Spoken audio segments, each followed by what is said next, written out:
So tell me what your role was in this for this show.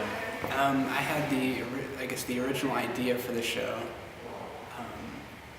Pretty much, I did a lot of the planning too, or pretty much most of the planning and corresponding with the students at the student show and kind of organizing the whole thing together. So. Okay. What was your inspiration behind wanting to do a show like this? Well, I actually worked in the Heron Gallery as a work study student, and originally it was just a kind of spur of the moment idea. Just working in there and monitoring the gallery, I saw there was over 300 works that were rejected from the student show, and this was after they had judged it, and there was just all this work basically just sitting on the floor that could potentially, it was all ready to be installed, and wouldn't be any big deal or anything. But originally that's kind of the idea I came up with, mostly just sitting and kind of wanting to do something positive but also rebellious at the same time towards Heron, because I was about to graduate anyway. So I kind of wanted to do something that was like that would help other people, but also kind of be its own thing outside of Heron and get other people outside of Heron to to get involved in the Indianapolis art scene. Mm-hmm.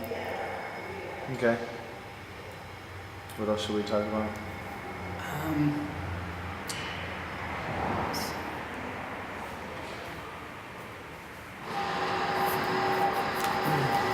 So, I mean, go into more detail about their decision-making process as far as what you think they could have done differently in choosing art that they did. Well, the student show every year has been it's been random, very random. Like most people say that no one knows what's even the gallery director says that no one knows what's going to get into the student show. So it's always been 2 or 3 judges who are just kind of picked randomly. This year it was a graphic designer and a professor from DePaul were the 2 judges to be picked over, to go through over 300 works of art in about a few hours basically, which is just not enough time really. I mean, they had a day that they did it all in at the same time, and then they just basically announced, who got in and who didn't get in. But, so how many works of art were submitted? Do you know? 305. How much time did they have to evaluate? I don't know exactly how many hours, but they had signs on the door that said judges judging the work, for about 3 or 4 hours during the day that it was happening, and then they took them down and then opened the galleries up so it was about 3 hours, I think. Yeah. I estimate.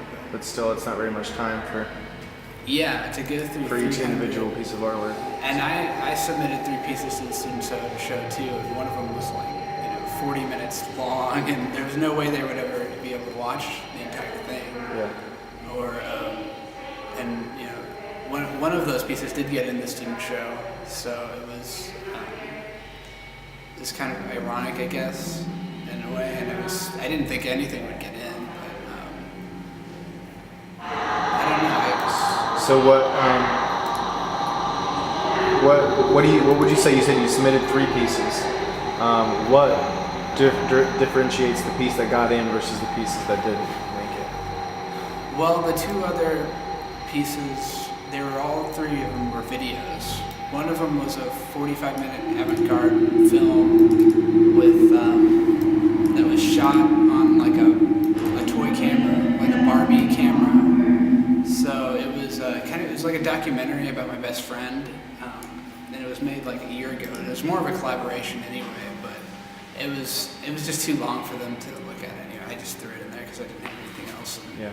If you actually do skim through it, there's like every single 45 minutes of it is amazing anyway, I think. So even if the parts that they did look at, I would think that they would, be interested in. But the one that got in was more of an art gallery piece. It's not something that you sit and watch, where the other one was just, you have to actually start it, sit and watch it for 45 minutes to get the whole thing. This was just a 6-minute video that looped, and you could stand there. It was just basically abstract patterns and shapes, and it was made by scratching the bottom of a DVD footage. So it was footage of 2 open heart surgeries and an explosion all spliced together, and then burnt to a DVD and scratched and then ripped from the DVD. So you kind of had this like artifacty, blocky kind of quality to it, and it was pretty much made to be like a painterly painting in a way, just to show like what digital video is made out of, what are the natural qualities of digital video, and moving color around, basically to be like like the way a painterly painter would paint a painting, right, in a way. The other piece was similar to the video that got in. It was just it was more figurative. It was a figure that kind of disintegrated and got blocked. It was made for a gallery, so it can. We got some suspenseful soundtrack. It goes with what he's saying, though. Yeah. No, that's cool. I'd like to get some of that video from you too at some point. Yeah, I can send you the